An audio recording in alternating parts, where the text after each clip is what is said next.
also get the statistic data from the output.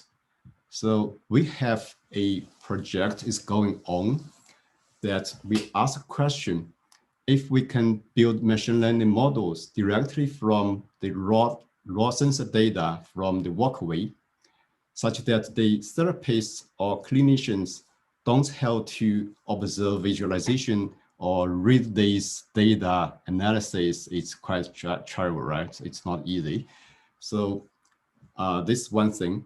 Furthermore, we can use machine learning model to capture more subtle gait abnormality patterns which could not be observed by therapists. And also they summarize the data. So we are collaborating with a prof from Faculty of Medicine and use their walkway to do the experiment, collect data. The idea is that apply this analysis to multiple sclerosis patients.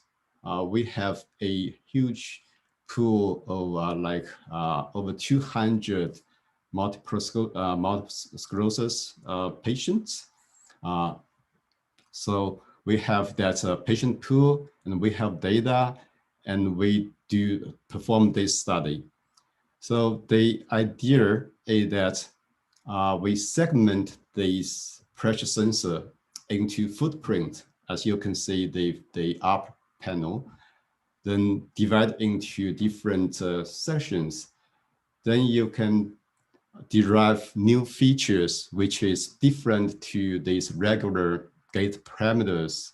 For example, the area of support, or the pressure distribution, and this could not be found in the output of the walkway software. And also like toe direction, you can see from the chart here. Okay, so this is just an example, but still it's using this heavy guide, right? Okay, so another area is sports. If we can precisely measure ground reaction force or ankle push-up power, and we can help the athletes to improve their performance and prevent injury. That's also quite a good area.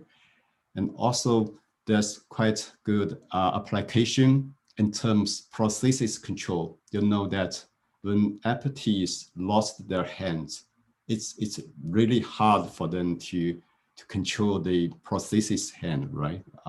The nerves that cut off.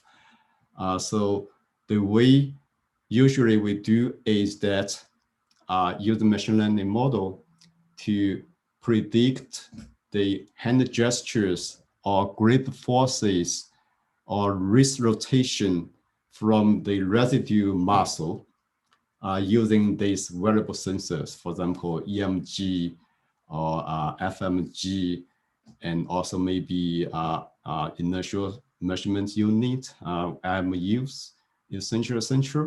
So this is also a research project going on, supported by NSERC grant in our lab.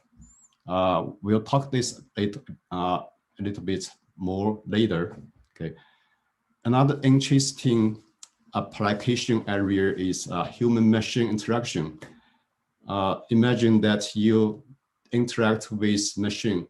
The safety always the first priority.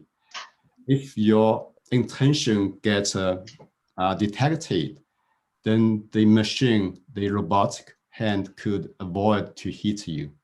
So this is one scenario.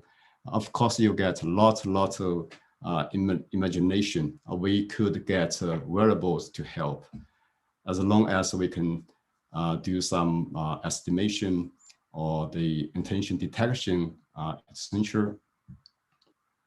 So Peloton, famous company, recently released a new product for in-home fitness. I believe maybe lots of more work in terms of precise estimation could be added to this the equipment that will provide valuable feedback for the users, or could potentially do some monitoring or assessment of this progress of the exercise, or potentially have some disease, just some open questions here. Okay, sounds great. So next topic is that how this movement usually gets estimated. We just talk about some regular devices you may already know or you may not familiar with. Let's just quickly go through. So the very popular one is optical motion tracker. It uses multiple cameras, typically 7 to 10 something cameras around the user, and the user should put reflective markers on. Then your movement gets captured. So the idea is really clear. Okay. So optical motion tracker is the movement capture is really accurate and usually serve as a gold standard to calibrate other devices. Another way is using also still motion tracker, but it's IMU based. So basically it uses a set of IMUs, like 17 IMUs on different parts of the body. Then you have receiver get the signal from this, it sets the multiple IMUs, and then you do data analysis to recover the movement.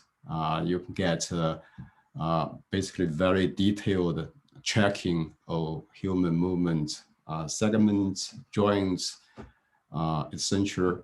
Pretty similar to optical motion tracker, but could be less accuracy. The drawback could be a long time elapse.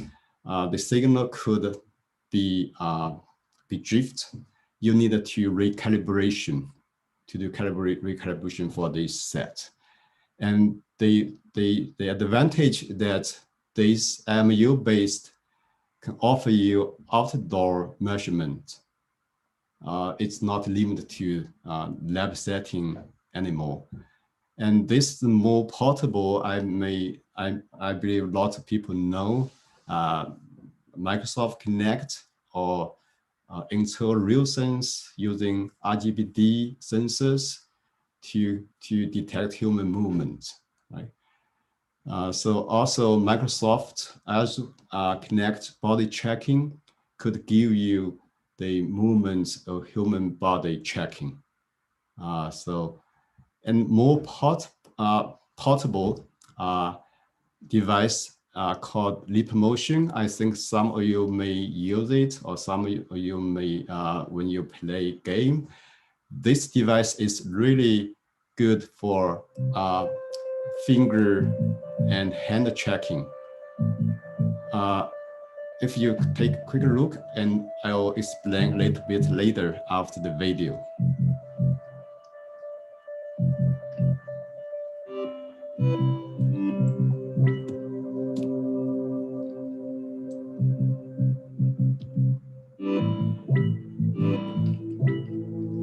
To give us opportunity to take a short break.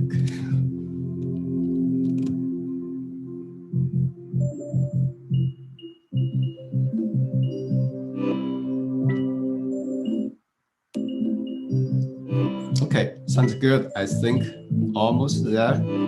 So Leap Motion. Leap Motion is a very small device. It's good for fingertip tracking and the hand tracking. It can give sub-millimeter accuracy of the tracking, but the drawback is that it has quite a narrow kind of field of view, and also of course for optical motion tracker, it has occlusion problem, right? Great. let's move on. We talked about these motion trackers, mostly for body tracking, limb tracking, and another interesting tracking device is eye tracking. So the idea is that to estimate where people look at. So the basic idea here is that you have two sets of cameras as shown in the fig, and one camera look at the field wave, the world scenario. Then you have two cameras, the eye camera you called, capture your eye images. So during the calibration stage, then you calibrate the eye images to the world image. You set some kind of landmarks. Then during tracking stage, you use that calibrated image to build a model and take new pictures in both sides. Then you get your eye gaze estimated. So to check eye gaze is really important. It gives you the attention, for example, and also when you do the daily activity, you use your hand and the eye must be involved. It's called eye-hand coordination. It's in various areas, research areas. So using this hand device. So there's multiple famous brands on the market, like Tobii, Pupil Labs. They could be wearable or could be remote. Then all doing very good work, and also can be integrated into VR goggle. And we have had very good research in University of Alberta simulation lab, which led by Dr. Zhen. And this was a study conducted by a graduate student using eye tracking to observe the process of simulation, the surgical simulation. You can see from this video that while people doing these surgical tasks, then you can see where the eye gaze is. So where the finger is, where the eye gaze is, and that's a really good study to assess the performance of the residents or the surgeons, or to review some of this knowledge during the simulation process. For example, you can name it. Okay.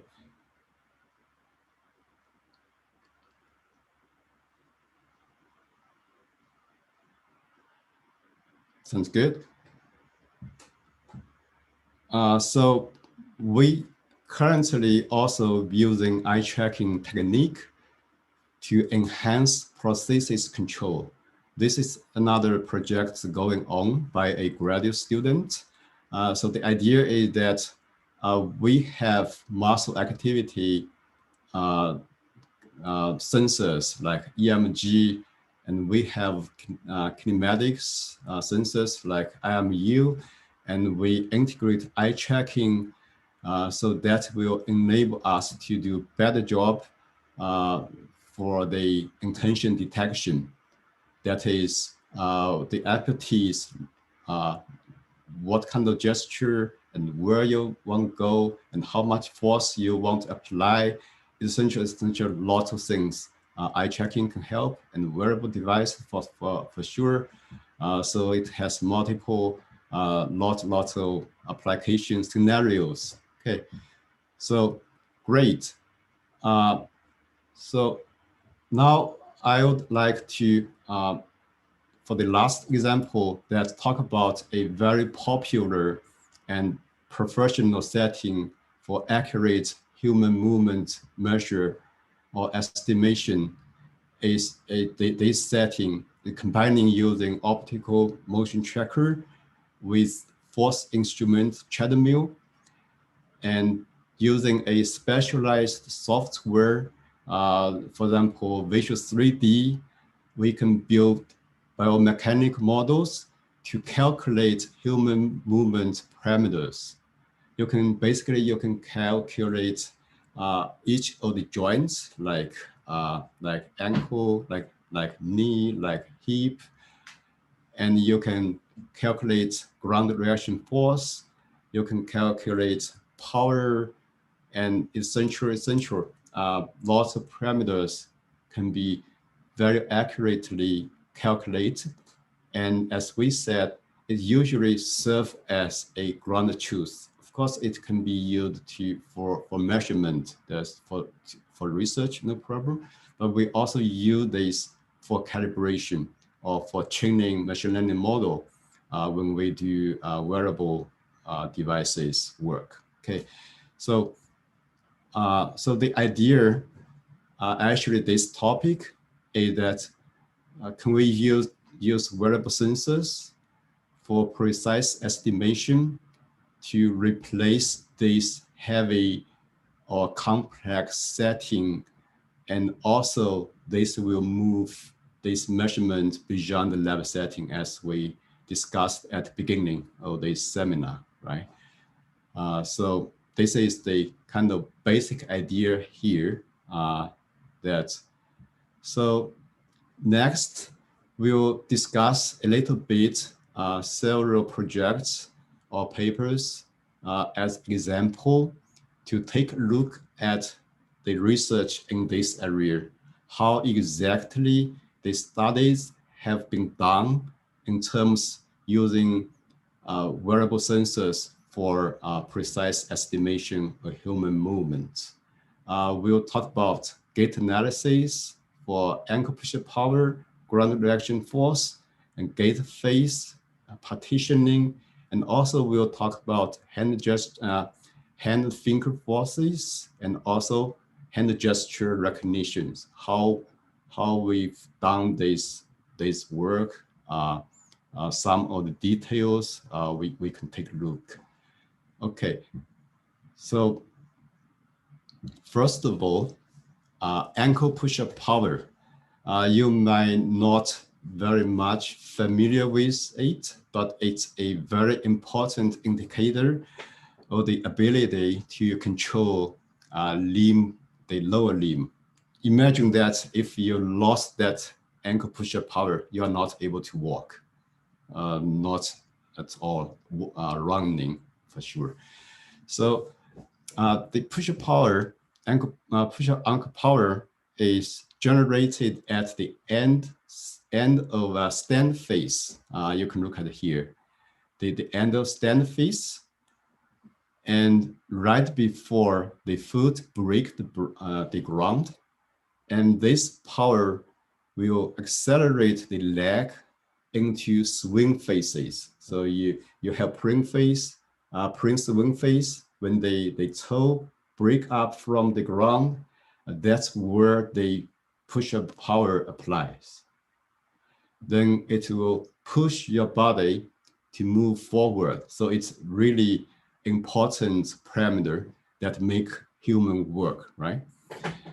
So ankle push power is reported to reflect aging when people get old, right? And some disease like osteoarthritis and also like stroke caused gait abnormality. So as mentioned before, it's usually estimated using the optical motion tracker together with the force plate or force instrument treadmill, using quite complex biomechanical models, and to generate this parameter or this measurement. Now let's look at how we use just two sensors, like two IMU sensors, put on the foot and shank to do similar job as that heavy device does. So we use two IMUs, as we said, on the foot and shank to estimate this power. And the experiment setting here, then which is a treadmill. This is for instrument treadmill. I don't show here is that like 7 cameras, motion track cameras, and the participants were these markers, reflective markers, and also were 2 IMUs. Then the participants walk on the treadmill for 5 speeds. If each speed for a certain time, for example, 2 minutes something, just keep walking at a certain speed. Because we try to look at different speeds, if that worked well, right? Then both signals get recorded and synchronized. Then we use this treadmill and motion track signal to build model to get the reference power, to use it for the reference to train the model together with IMU signal. Then we just use a very simple random forest regression algorithm, and it does a very good job. So the raw signal of IMU is shown in the right plot. The result, we got very high accuracy, which is 0.98 correlation coefficient. So the left plot is the ground truth at 5 speeds for this push-up power. This is a gait cycle. We divide into 100% ratio. Say this is a full cycle. Of course, it's overlaid over many cycles. And the right fig is the estimated 5 speeds push-up power. You can see that almost exact recover. So with this, that means we can offer the opportunity to allow the precise measurement of ankle push-up power that beyond lab setting. More importantly, we can build this device into these exoskeletons, for example, that make that work better. And the therapist can use this for home monitoring, get more data, more accessible data to do better assessment, right? Lots of potentials there just with these little devices. We've done some further data analysis using deep learning. The purpose is that try to reduce the feature number and simplify the feature extraction process, but achieve similar and better accuracy. We kind of compared 3 deep learning models and so on. I will not go very detailed of this. Please refer these green highlighted papers if you are interested in, or if you have any further question, please contact me. Another parameter is ground reaction force, as shown in this plot here. So most likely it has 2 peaks. You imagine when you're walking or running, that when the foot hit on the ground, which is this peak. When you contact, you gradually move on, get your full body weight on this ground, you get peak. Then when you proceed, then when you push up, that most likely is the second peak. So ground reaction force similarly is very important for either these controls, exoskeleton controls, or sports assessment, or disease diagnosis. Lots of scenarios use this parameter, but it's not provided by these regular wearables like smartwatch, cell phone, no way. So it previous needs this instrumented walkway or force plate to get accurate measurements, but we just use one single IMU on the foot to do almost approach the 100%, like 0.97 correlation coefficient accuracy. That means almost match to the force plate, the force instrument treadmill. So this accuracy was achieved using inter-subject testing. That means, for example, we have 10 subjects. We use 9 subjects for training the model and test with the rest one, and do switch to cover all these participants to get tested. So the advantage of this testing, that means we can train this model at lab and deliver it to the new subject. It just works. It's not like training on your own data and test with yourself. So this is another example. So we also done some quite interesting, for example, gait cycle partitioning, basically like step counting. It is step counting. So it's quite popular. You may ask question why you're doing this work. The reason is that normally IMUs or the cell phone smartwatch that's built in IMUs can do this job very well. However, when people walking slowly, the IMU usually use accelerometer to do that. In that scenario, accelerometer will not work well. So we use FMG, the force myography, which is a type of system we talked about next slide. FMG band on the ankle area, and this device will not have the walking speed issue. So this is this study we done like 3 speeds, and this is the signal get from the FMG band, and we just use a very simple LDA model to do the segmentation. I'll do a brief introduction about force myography for muscle activity monitoring. So force myography is a technique recently developed in recent years. It uses multiple force sensing resistors formed in a circle or an array, and each FSR, the force sensing resistor, acts as a resistor.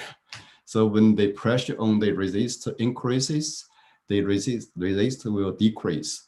Then you get a different reading when you have deformation on the muscle and apply back force to the sensor. When you get multiple force on the ankle area or on the wrist, when you do different gestures or you're walking, you get moments of different readings or signals that is perfect for machine learning algorithm to do their pattern recognition or regression job, right? So that is great. We also made a new device at our lab by a undergrad student. So another study that we use FMG band for gait face partitioning. So as we mentioned before, this is very important, knowing which faces, gait faces, and also like some diseases, their gait face will change the ratio. I mean, for example, for when people get old, you may need more time for stancing, for example, just some domain, maybe need domain knowledge. Okay, so in this study, we similarly, we used FMG band on the ankle rear. The participant walk on the treadmill, and the gait get captured by a camera, high-speed camera. And we actually in this study, we just segment the ground truth, which is the gait phase in terms of timing, just observe these videos. Then we train the model, machine learning model, and get sample-based output, and then smooth it, get almost 100% accuracy for gait partitioning. So this is the somehow a example to showcase that the FMG signal showing the up panel, and this is the ground truth for 4 phases, and the lower panel is the predicted gait partitioning data. So after the second process, you get almost 100% accuracy. Okay. Another study also using wearable band for finger aperture. That was been quite years ago, been done by an undergrad student. In this study, we try to estimate the finger aperture distance using the armband, the FMG armband. Then the participants were grouped with markers captured by camera, then calibrated. We can get the distance, the aperture distance from the image, the videos, then use that as label to train the model, and we get very good results, and it's published in that journal. So if you're interested, you refer to that. And this is the example trial of this estimation. So these solid lines showing the ground truth, and these dots showing the estimated distance, the fingertip distance. We've done 3 fingers, because 3 fingers most likely represents somehow most scenario the 5 fingers, because mostly use these 3 fingers. Okay. Another job has been done previously by a grad student. Try to estimate the 6-degree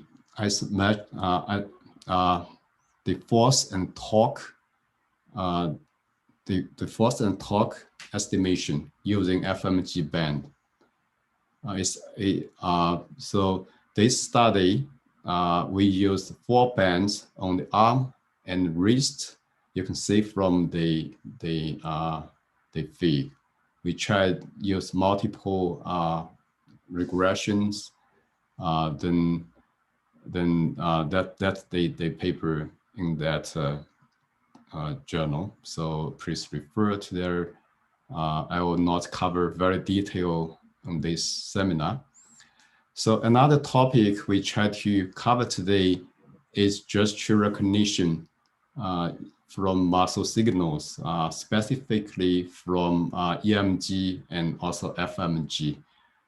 So this was a study we've done, try to using FMG or EMG to recognize as many gestures as possible. So we selected 3 sets of hand gestures. So the first set was grasps, 16 grasps. This 16 grasps was from a taxonomy, Katowski's taxonomy.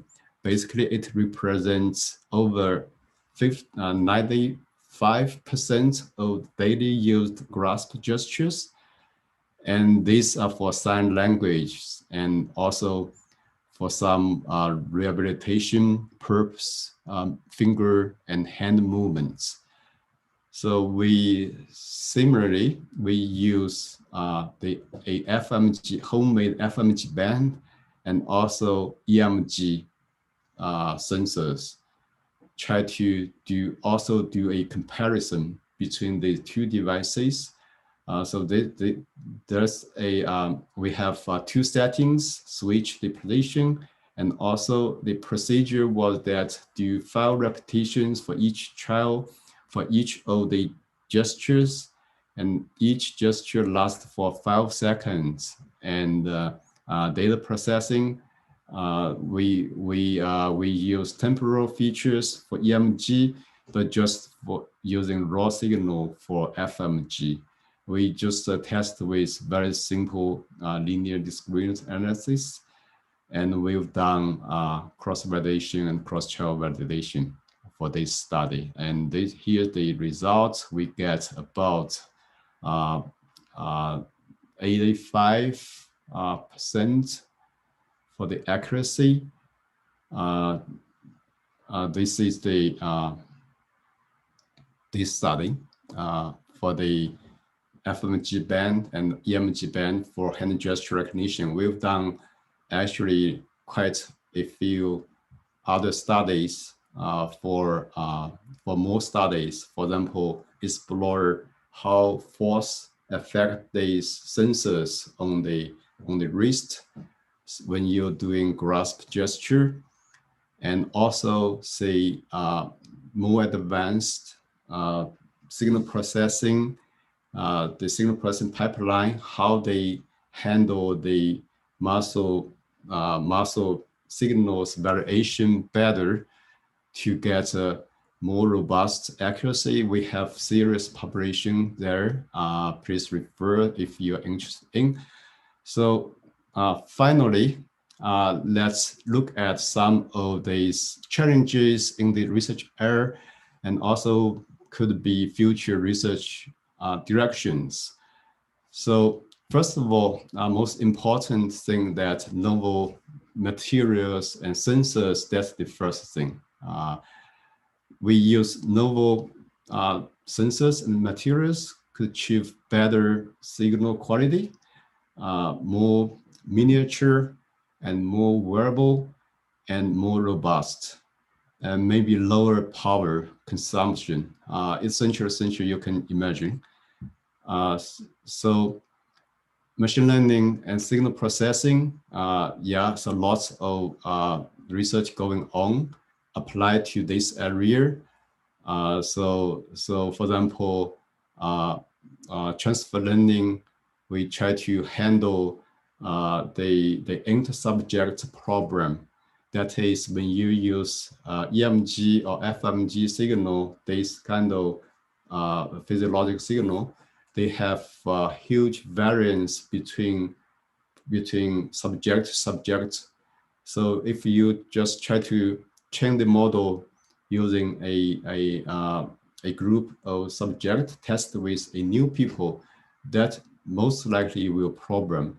We try to explore more machine learning techniques to handle these kind of issues, and also model training strategies, for example, should be considered.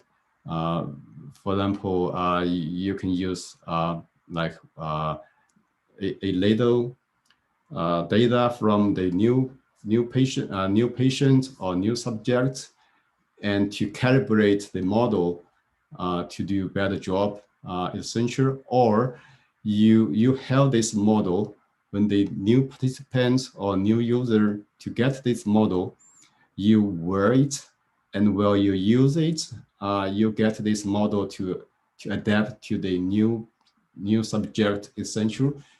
This kind of research we are looking at. So that actually refer back to these wearables has their own problems. For example, time effect. When you train a model, when time elapses, that model may just not work well for these muscle signals or even inertial signals, right? Then if you take off the sensor and put it back, and the model for now most likely needed to be retrained, that's trouble. Imagine that you give smartwatch to a user, you ask him or her to change this model by themselves, no, it's no way, right? Then in subject problems, as we discussed a little while, then yeah, so when apply this to rehab or sports, we need domain expertise. That this is really a interdisciplinary research area. And also, when data grow, we should consider big data techniques in terms of this area. So I just roughly put some of these thoughts here.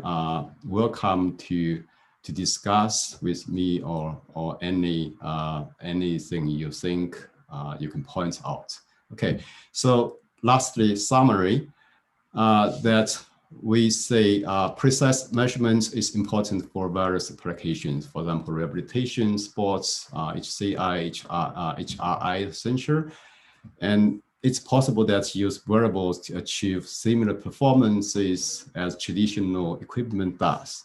This will lower the cost, expand the application beyond the lab and clinic setting to home setting, outdoors, sensor.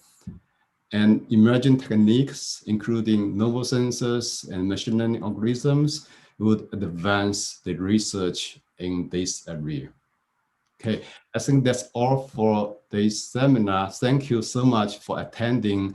If you have questions, please let us know. I also put my contact information here. Feel free to send an email if you have any interesting thoughts.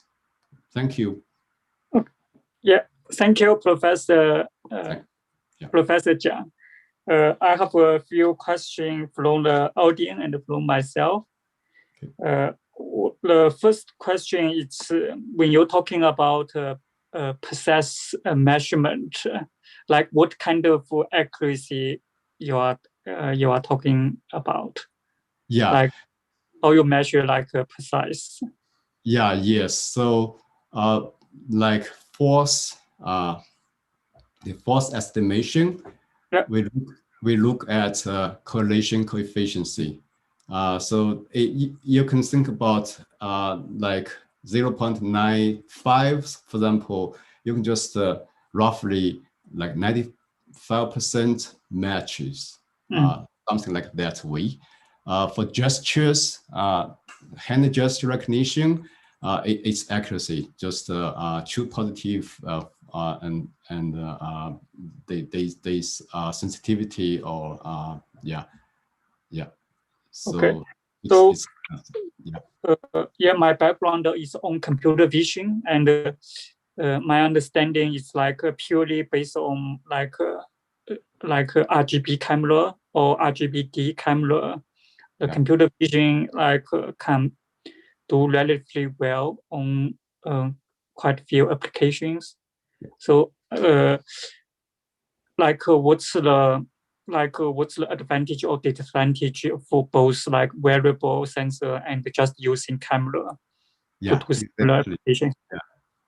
Yeah, wonderful question. So I think they kind of complementary, right? So vision-based technique usually has so the most prominent the phenomenon is that occlusion, right? If you use wearables like muscle-based, you can just put your hand in your pocket, do your gestures. It should still work. Yeah, so I think that's the big difference. Yeah. Oh, okay. Yeah. So I understand what you are discussing. Like a camera, it's kind of you need putting camera somewhere, right? You need to finding a place. Yes, you have to find a good spot for the camera to hold on, like leap motion. Yeah, leap motion. You put it on the goggle, right? You do your gestures. Then, however, if you look away somehow, you'll not capture your fingertips. That's also a kind of drawback or disadvantage we discussed before that it has quite a narrow kind of field of view. Yeah, so if you move out the range, it lost. Yeah, also a lot of application you cannot have a camera with you all the time. Like when you're running outside, like you cannot have a camera, like watching how you're walking, something like that. Absolutely, camera computer vision based will get accurate, quite high accuracy, and very popular. That lots of algorithms there that can do very good job.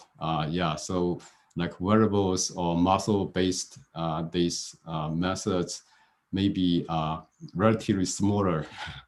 Yeah, also the privacy is a big concern as well. Like when exactly want to have a camera in front of them or watching them all the time. Yeah. Okay. Yeah. So next question, it's like in this area, like is there already some like very successful company like already have this kind of device available like for in hospital or in even on the consumer like market? Yeah, that's a good question. See, so like Apple, they have smartwatch, iPhone do very job, but that's for really regular these parameters. For example, for gait analysis, for example, for step counting, right? For step counting cadence. But however, if you go further, for example, the force measurement, no, it's no way for them to do that. So it should be quite somehow new. So most likely, what we've discussed, these parameters that require precise measurement.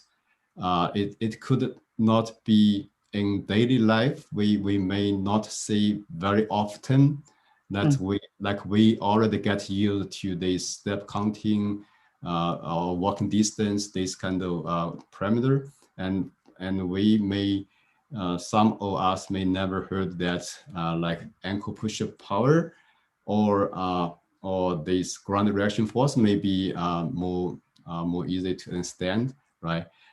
Yeah, so what we kind of try to estimate for these parameters, and these parameters actually was quite very well estimated using like this force plate or motion tracker. But the problem is that they are limited to lab setting. So if we can just use a little tiny this device, just put on the foot to do the very precise estimation, that will be very good. So that's the kind of point of what we are trying to solve this problem. So is there any like product in the market to like quite accurate measure this kind of parameter, or it's all this technology is still in research stage? Yeah, it should be research based. Yeah, I believe maybe some company is going on conducting research and also try to commercialize it. But from my knowledge, that I'm not aware that there's commercialized product that already integrate these parameters. I don't have knowledge that So I think probably there's a good commercialization opportunity here. I think like the fitness company or other like a rehabilitator like company, they need this kind of sensors. Exactly. So another question from the audience, let me reading it. It's like right now the wearable device and AI technology, are they good enough to helping like senior citizens? I think so. At least we can do some really nice job with the help of the main experts to help seniors, for example, with wearable, if specified to the topic we were discussing for this precise measuring, as we mentioned before, for example, the push-up power is actually a indicator to aging. When people get older, maybe that just gets weaker. Yeah, so also some products could be developed by integrating these parameters to help this product to do better job. Yeah, so also maybe could be specified to senior citizens. Yeah. Okay, so is this sensor will be helpful to locate and tracking who have Alzheimer's disease when they get lost? I think this question is should be easy to do so. Like we have some GPS sensor with the senior people, and we will know where they are. Yeah, yes, exactly. Help them, the people who like lose like Alzheimer's disease, like this kind of technology can help them to. Yeah, exactly. Yeah, that's no problem. That GPS do very well job for checking how much that participant walked. However, if we look at different way, as we showcase that the walkway, actually the walkway can be used to measure, say, the multiple sclerosis patients. It's also a kind of a neurodegenerative disease similar to Alzheimer's or Parkinson's disease. So when the patient walk on the walkway, the gait pattern could be analyzed to reveal the for example stages of the progress of the disease, or to capture some of the very subtle pattern for gait abnormality. That is a case. It is somehow different to distance tracking. So it's more for the for example the pressure distribution capture this kind of question. Okay, so I have a last question. My last question is more for the student or future researchers. Like if they are interested in this area, like how they can prepare themselves to like do this research on this area, like what kind of mathematical they should learn, or what kind of course they should take in during like the graduate or graduate study. Yeah, so I think first of all, should have a solid background knowledge. For example, from computer science, you take these fundamental courses, and also should keep high interest in machine learning, signal processing, this kind of knowledge preparation. Yeah, so I don't think students should worry about this domain knowledge. We have collaboration from different departments. We have, for example, from medicine people, the professors doing rehabilitation work. When you get in the program, you will be under supervision between this professor and me, for example. And also we have Prof from kinesiology if we do sports performance measurement, and also other disciplines. Yeah, so I think still focus on the major you're taking, and keep interest into this area, get much knowledge preparation for AI, for machine learning, for this processing technique, maybe also look into these devices, maybe a plus. Okay. Yeah. Thank you very much, Professor Jiang. Having it's me. Really topic, and there's many opportunity in this space. Yeah, thank you for sharing your knowledge and insights with us today. Thank you so much. Yeah, so we will close the event now, and thank you everyone to join the event, and we will have for next event in next month or in January. So we will welcome you to at the next event. Thank you, everyone. Thank you, Professor.